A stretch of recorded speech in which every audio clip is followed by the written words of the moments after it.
Thanks for having me. Chadwick Moore is an independent journalist. We're always happy to have him on the show. Chadwick, thanks a lot for coming on. So you're looking at this unfold and you're drawing lessons about America 2019. What are those lessons?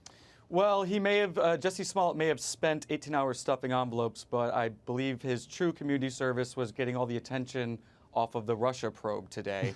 What seems to be actually happening, this is the corrupt Democrat city in action. This is the literal swamp that produced the Obamas. And here we have the perfect stitch-up of the Democrat Party, the entertainment industry, and the media all in one. So what's Jussie Smollett do as soon as it begins to be clear that his lie is unfolding? He hires Harvey Weinstein's crisis control people.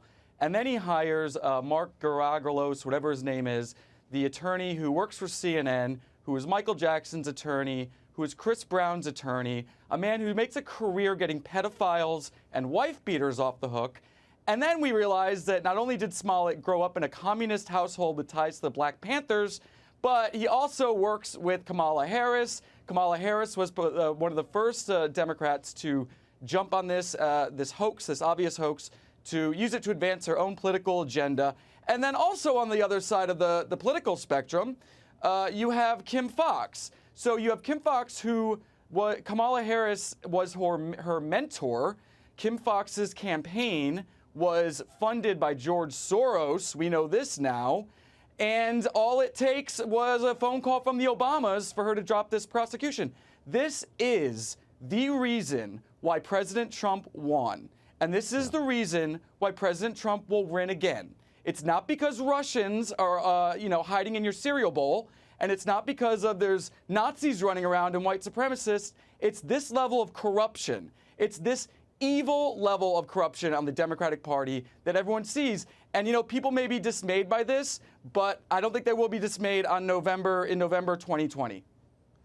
What do you think would happen to you if you did something like this? Or, by the way, if you lied about weapons of mass destruction or a Russia conspiracy, or if you tanked the housing market and profited from it, do you think you'd get off scot-free? Of course I would, and I'd probably be in prison for the rest of my life. I mean, all I have to do is say I like President Trump as a gay man, and I'll never work in mainstream media again.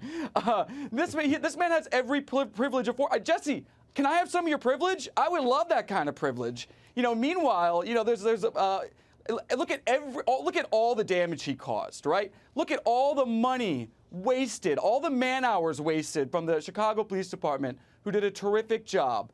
Yes. And he gets off scot-free. He nearly caused a race war. And what? Meanwhile, you've got black men who don't have privilege, like Jussie Smollett, who are rotting in jail because of bags of marijuana. So who has privilege? And meanwhile, he's the first one to try to insult people like me or people who like the president and all his the worst names in the book. You're written off as a non-person. So really quick, I'm just wondering what you make of the press take on this. And we heard it from Jeff Zucker's spokesman over on CNN, who said, well, we don't really know. There's no way to know who's telling the truth, who's lying. We're kind of agnostic on it. It's just one of the great mysteries. It's the Yeti. What do you think of that? Yeah, isn't that interesting? Because after the charges were filed against him from a grand jury who only heard a sliver of the evidence and decided to file 16 charges against him, the media and the Democrats were no longer saying he didn't do this. Everyone knew he did. They knew he did it. They were trying to cover for him. They're trying to cover for their terrible reporting. Now that that's been reversed, they've gone back and saying, well, I guess we just don't know. Just don't know. It's just a mystery.